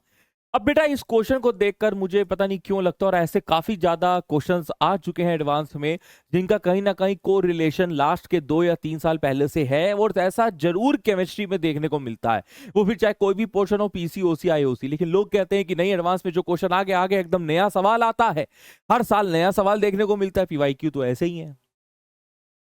मैं टोटली इस बात से डिसएग्री करता हूं। आपको एडवांस के लिए पीवाईक्यू करना चाहिए, अच्छे से करना चाहिए, क्योंकि कहीं ना कहीं घूम फिरकर कहानी लपेटे में दोबारा आती है। एडवांस 2015 में परसेंटेज यील्ड वर्सेस टाइम का एक ग्राफ आया था, और उस वाले क्वेश्चन को उठा ले और इस क्वेश्चन को उठा ले तो उसका जो आंसर था उसका ये क्वेश्चन है। मतलब दोनों एक तरीके से ऐसे ही है ना। बस वहां पे परसेंटेज यील्ड यहाँ पे ये है, यहाँ पे फॉर अ रिएक्शन ये क्या दिया यार, 8 एंड ओहो ये reversible sign. The plot of a and p are given at the temperature T1 and T2, ठीक है, T1 T2 T1 T2। ये तुम्हारा रिएक्टेंट के लिए, क्योंकि ए रिएक्टेंट है, ये तुम्हारा प्रोडक्ट के लिए दिया है। बेटा देखो, जब रेट ऑफ रिएक्शन मतलब जब रिएक्शन बढ़ती है आगे की तरफ, तो हमारा कंसंट्रेशन ऑफ रिएक्टेंट्स घटता है और कंसंट्रेशन ऑफ प्रोडक्ट्स बढ़ता है। और ये जो 5 पर इन लोगों ने लाइन बनाई हुई है, ये कहीं ना कहीं ये दर्शा रही है इक्विलिब्रियम लाइन, ये इक्विलिब्रियम लाइन है, ठीक है। अब कह रहा है T2 is greater than T1, तो T2 का ग्राफ ऊपर है और इक्विलिब्रियम के बाद T2 का ग्राफ नीचे है। यहां पे T2 ऊपर है और फिर T2 इक्विलिब्रियम के बाद नीचे हो गया। ऐसा कहां होता है और कब होता है, पहले तो ये बताओ। एंडोथर्मिक में होता है कि एक्सोथर्मिक में होता है? क्योंकि कहीं ना कहीं आपको इस क्वेश्चन में यही चीज पहचाननी है कि डेल्टा H लेस देन 0 है कि ग्रेटर देन 0 है। मैं तुमसे बस इतना पूछ रहा हूं, T2 ग्रेटर देन T1 है, टेम्परेचर बढ़ाओगे तो रेट ऑफ रिएक्शन बढ़ेगी, ठीक है। अब मैं ये कह रहा हूं कि इक्विलिब्रियम पॉइंट के बाद वहीं T2 की वैल्यू छोटी हो जाती है T1 से, यानी कि रिएक्शन बैकवर्ड भाग रही है। तो टेम्परेचर इंक्रीज करने पर यदि रिएक्शन पीछे की तरफ भाग रही है तो इसका यह मतलब है कि वो एक्सोथर्मिक रिएक्शन है।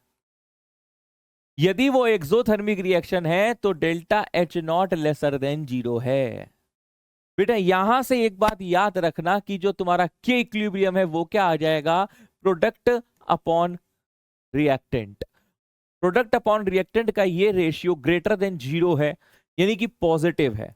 और अगर वो पॉजिटिव है तो delta G0 is equal to -2.303 RT log equilibrium. अगर ये तुम्हारा पॉजिटिव है तो डेल्टा G0 तुम्हारा इस नेगेटिव की वजह से हमेशा नेगेटिव ही होगा। यानी कि अगर मोर देन 1 करेक्ट आंसर की बात करें तो डेल्टा H0 डेल्टा S0 इस पे भी टिप्पणी नहीं कर सकते, ये ऑप्शन बेकार हो गया। और क्या कह सकते हैं हम, delta G0 is lesser than 0। अब हम ये बात कर लें कि इंट्रोपी का क्या हिसाब किताब है। देखो ऐसा तो और कुछ इसमें लिखा नहीं है जिससे हम कुछ नॉलेज निचोड़ सके, तो हमें थोड़ा डेल्टा S0 के लिए तिगड़म लगानी पड़ेगी। देखो delta G0 is equal to delta H0 minus T delta S0। जैसा कि मैं कह रहा हूं कि एक्सोथर्मिक रिएक्शन है और टेम्परेचर बढ़ाने पर रिएक्शन पीछे भागेगी, तो डेल्टा G0 नेगेटिव हर समय नहीं होगा। टेम्परेचर बढ़ाने पर फिर डेल्टा G0 पॉजिटिव की तरफ भागेगा। भाई आगे जा रहा है तो स्पॉन्टेनियस है तो डेल्टा G0 नेगेटिव है। अब अगर हम टेम्परेचर बढ़ा रहे हैं तो रिएक्शन रिवर्सिबल रिएक्शन है ना, ली-चार्जर प्रिंसिपल फॉलो करती है। और ली-चार्जर प्रिंसिपल के हिसाब से अगर एक्सोथर्मिक है तो फिर टेम्परेचर बढ़ाने पर रिएक्शन पीछे भागेगी तो डेल्टा G0 उस केस पे पॉजिटिव हो जाना चाहिए। अब मेरी बात समझो, मान लेते हैं, अच्छा इसमें क्या मानना है, ये तो नेगेटिव है ही है, ये तो नेगेटिव है ही है, प्रूफ कर दिया। मान लेते हैं कि ये पॉजिटिव है। अगर ये पॉजिटिव है तो ये नेगेटिव, डेल्टा G0 हमेशा नेगेटिव रहेगा।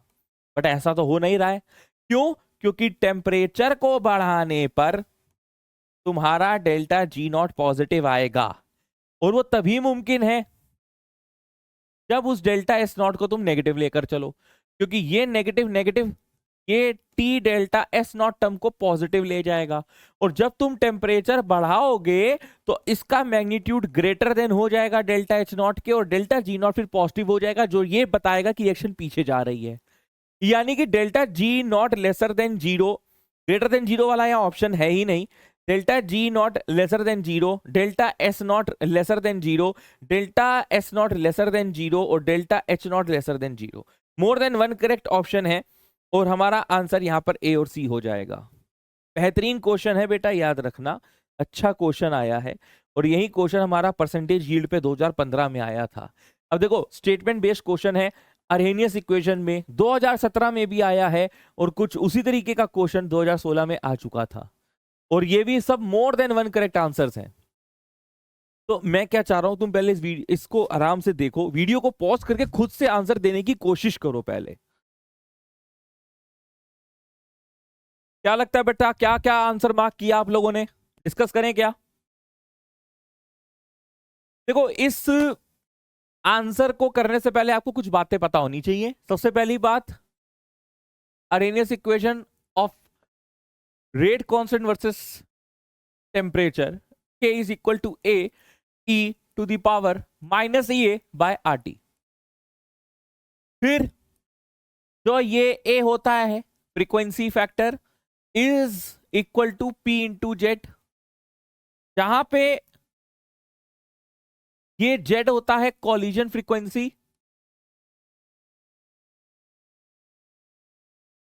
पी जो होता है वो होता है स्टेरिक फैक्टर। स्टेरिक फैक्टर की जो वैल्यू है वो 0 to 1 होनी चाहिए, ऐसा अरेनियस ने बोला। अब क्वेश्चन को रीड करते हैं और जानते हैं ये क्या कह रहा है। In a biomolecular reaction, the steric factor P was experimentally determined to be 4.5। वैसे तो 0 से 1 तक होना चाहिए, लेकिन वो क्वेश्चन में कह रहा है कि हम जो तुम्हें कह रहे हैं उस हिसाब से आंसर बताओ। वो कह रहा है स्टेरिक फैक्टर जो P है, ये P वो 4.5 है, यानी कि जो अरहेनियस ने निकाला है उससे काफी ज्यादा है। अगर जो अरहेनियस ने निकाला है उससे ज्यादा है, यानी कि इस एक्सपेरिमेंट की वैल्यू ए की ज्यादा होगी ओरिजिनल ए से। इतना तो समझ में आ गया। तो ये वाला जो पॉइंट लिखा है, experimentally determined value of frequency factor A is higher than that of predicted by Arrhenius equation, ये पॉइंट हमारा सही हो गया और इसी के चलते ये पॉइंट हमारा गलत हो गया। यहां पर ये कह रहा है the value of frequency factor predicted by Arrhenius equation is higher, नहीं, एक्सपेरिमेंटली वाला हायर है। एक्सपेरिमेंटली वाला 4.5 वैल्यू है, तो ए की वैल्यू 4.5 से मल्टीप्लाई होगी, जबकि मैक्सिमम टू मैक्सिमम अरहेनियस की जो पी की वैल्यू है वो 1 है। Next, activation energy of the reaction is unaffected by the value of steric factor. अच्छा, activation energy of the reaction ये is unaffected by the value of steric factor, ये बात सच है? उससे उसका कोई लेना देना है क्या? नहीं है सर, कोई भी लेना देना नहीं है। तो हमारा जो पॉइंट ए है वो भी सही है और पॉइंट बी है वो भी सही है।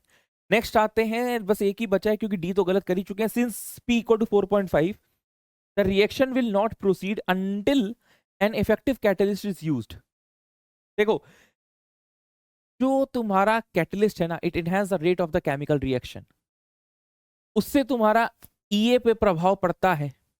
लेकिन अगर स्टीरिक फैक्टर पी 4.5 है और उससे तुम रेट ऑफ रिएक्शन पे बात करो, ईए पे बात करो, तो वो लाजमी नहीं है, क्योंकि this factor A is something different and this EA factor is the energy factor. ये फैक्टर अलग है, ए फैक्टर अलग है, तो ये बात भी गलत कह रहा है। उसके स्टीरिक फैक्टर से रिएक्शन का होना या ना होना या कैटलिस्ट का इफेक्टिव यूज करना या ना करना निर्भर ही नहीं करता है। इसलिए आंसर ए और बी सही। और आगे बढ़ते हैं, अकॉर्डिंग टू अरहेनियस इक्वेशन। देखो बेटा, एडवांस 2016 में जो क्वेश्चन आया था उसका जस्ट रेप्लिका 2017 में आ चुका है। A high activation energy usually implies a fast reaction. गलत, स्लो रिएक्शन। जितना ऊंचा तुम्हारा पहाड़ होगा उतनी ज्यादा तुम्हें यात्रा करनी पड़ेगी, उतनी ऊपर चढ़ाई चढ़नी पड़ेगी, उतनी ज्यादा तुम्हें एनर्जी चाहिए होगी, उतनी ज्यादा एक्टिवेशन एनर्जी चाहिए होगी, यानी कि उतनी स्लो तुम्हारी रिएक्शन होगी, यानी कि ए पॉइंट गलत है।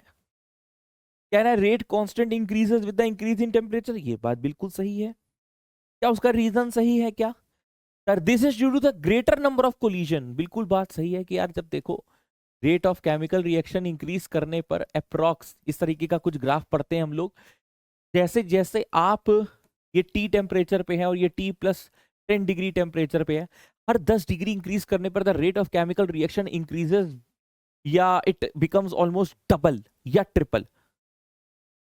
Rate constant increases with the increase in temperature, this is due to the greater number of collisions. ये बात सही है। Higher the magnitude of activation energy stronger is the temperature dependence, क्योंकि देखो K is equal to A E to the power minus E A by R T. अगर activation energy की value कह रहा है ज्यादा होगी तो टेम्परेचर यानी कि ये पूरा जो फैक्टर है ये काफी वैल्यूएबल रहेगा to calculate the rate constant, इसकी डिपेंडेंसी उतनी ज्यादा बढ़ जाएगी।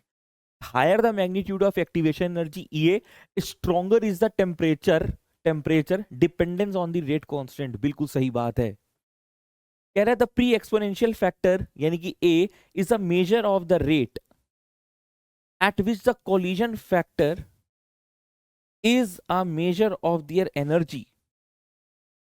The pre-exponential factor, ठीक है, is a measure of the rate at which collisions occur, at which collision occurs. ये यार स्टेटमेंट गलत लिखा है। At which collision occurs irrespective of its energy. बिल्कुल सही बात है, इसका एनर्जी से कोई लेना देना नहीं है, ये एनर्जी फैक्टर होता है और ये steric factor multiply by its collision frequency होता है। प्री एक्सपोनेंशियल फैक्टर एक ऐसा मेजर है जो कोलिजन फ्रीक्वेंसी को मेजर करता है और उसका एनर्जी से कोई लेना देना नहीं होता है। बिल्कुल सही कह रहा है, बिल्कुल सही कह रहा है। सारे पॉइंट्स आप लोग भी पढ़ लो बेटा एक बार। वो 4th पॉइंट में थोड़ा सा मिसप्रिंटिंग था, बाद में मैंने इसको सही कर दिया था। Major of the rate at which collision occur irrespective of its energy. समझ में आ गया? पक्का? आगे बढ़ते हैं बेटा, नेक्स्ट क्वेश्चन की तरफ चल रहे हैं हम लोग। अगला क्वेश्चन है न्यूक्लियर केमिस्ट्री से एडवांस 2015 का सवाल। काइनेटिक्स और न्यूक्लियर केमिस्ट्री एक ही साथ पढ़ा दिया जाता है क्योंकि उसमें जो रेडियो एक्टिव डिके होता है फर्स्ट ऑर्डर रिएक्शन फॉलो करता है। A closed vessel with rigid walls contains 1 mole of uranium, radio active element है, अल्फा बीटा पार्टिकल डिके करता है, एमिट करता है, and 1 mole of air at 298 kelvin. अच्छा, 1 मोल ऑफ एयर भी दे रहा है। कंसीडरिंग द कंप्लीट डिके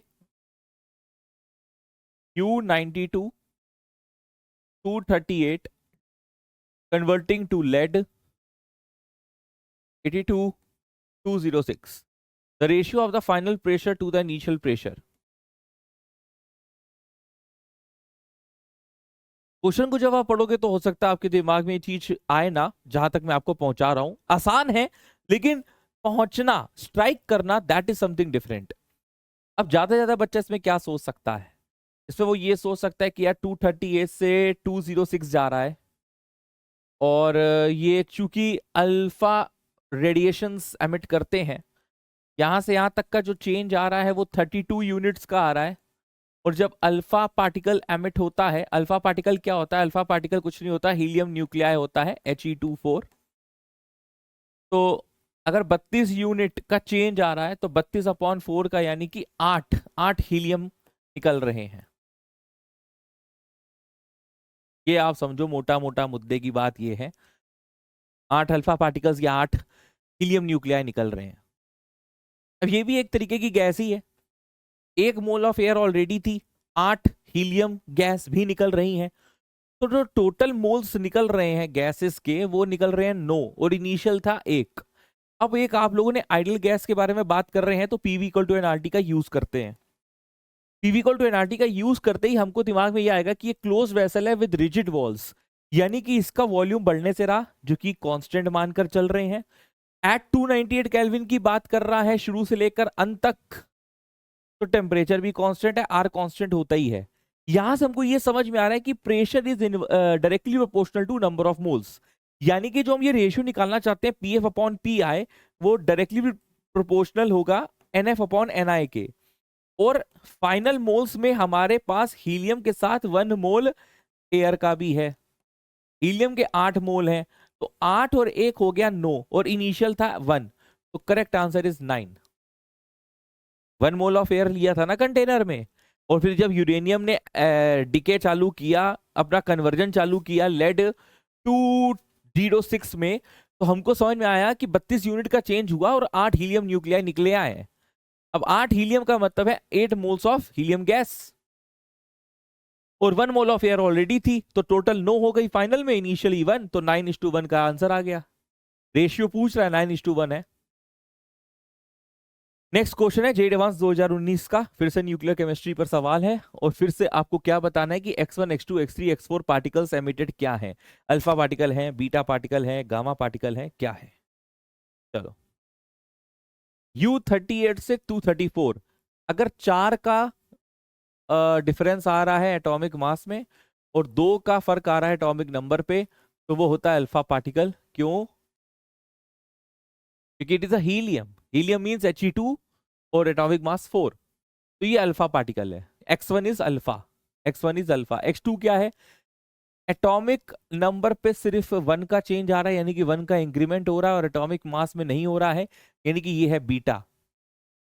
फिर से एटॉमिक मास में नहीं हो रहा है और एटॉमिक नंबर हमको दिया नहीं है, और उसके बाद वो कह रहा है x4 निकालने पर वापस से 230 हो रहा है।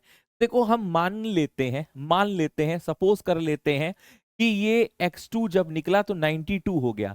91 से 92 का ये मतलब है कि फिर से बीटा पार्टिकल एमिट हुआ है, और फिर 92 से 90 हो जाना या 234 से 230 हो जाना हमको फिर से ये दर्शा रहा है कि अल्फा पार्टिकल का एमिशन है। अब अगर अगर हम लोगों ने ये पहचान लिया, तो हम लोग इन 4 ऑप्शंस पे आराम से सोच सकते हैं। अब हमारे लिए ये सवाल बिल्कुल भी मुश्किल नहीं है, क्योंकि हमको अगर पॉइंट वाइज इस चीजों को समझे, कह रहे हैं Z is an isotope of uranium. Z है ये, यूरेनियम है ये। आइसोटोप्स वो होते हैं जिसका एटॉमिक नंबर सेम होता है बट एटॉमिक मास डिफरेंट होता है। 92 92, 238 234, ये बात सही है। x1 will deflect towards the negatively charge plate. Alpha particle helium है, और ये क्या होते हैं? पॉजिटिवली चार्ज्ड, और पॉजिटिवली चार्ज नेगेटिव प्लेट की तरफ अट्रैक्ट होंगे, यानी कि डिफ्लेक्ट होंगे। बिल्कुल सही लिखा है। x3 is a gamma ray, gamma लिखा होना चाहिए, तो ये बात गलत है। x2 इज पी रे। x2 क्या है? x2 इज द बीटा रे है, बीटा ना कि p, इट्स अ बीटा। ये पॉइंट भी सही है। Next, in a nuclear transmission advance 2013 का ये सवाल है न्यूक्लियर केमिस्ट्री से। आपको एक रिएक्शन दी है और कुछ देखो ऑप्शंस दिए हैं, यहां पर एक्स और वाई पहचानना है। ये सारा हिट एंड ट्रायल है, आपको सारे ऑप्शंस को प्लेस करके ही निकालना पड़ेगा।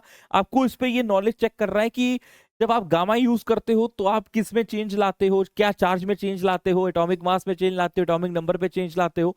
आपको बस इसकी इंफॉर्मेशन होनी चाहिए। यानी कि अगर आप पी लिख रहे हैं 4 8, एक्स की जगह आप गामा लिख रहे हैं, फिर से आपको बी 4 8, और y की जगह आप n लिख रहे हैं, n मतलब न्यूट्रॉन, तो न्यूट्रॉन के लिए 0 और 1 आता है। यस और नो? गामा किसी प्रकार का कोई चेंज नहीं, कोई चेंज नहीं। तो अब आप देखो, सम ऑफ 8 प्लस 0, यहां पर 8 प्लस 1 9, यहाँ पे 4 प्लस 0, यहाँ पे 4 प्लस 0, ये बराबर नहीं है, तो ऑप्शन ए नहीं हो सकता। बराबर आना चाहिए। बराबर आ रहा है क्या? बराबर नहीं आ रहा है।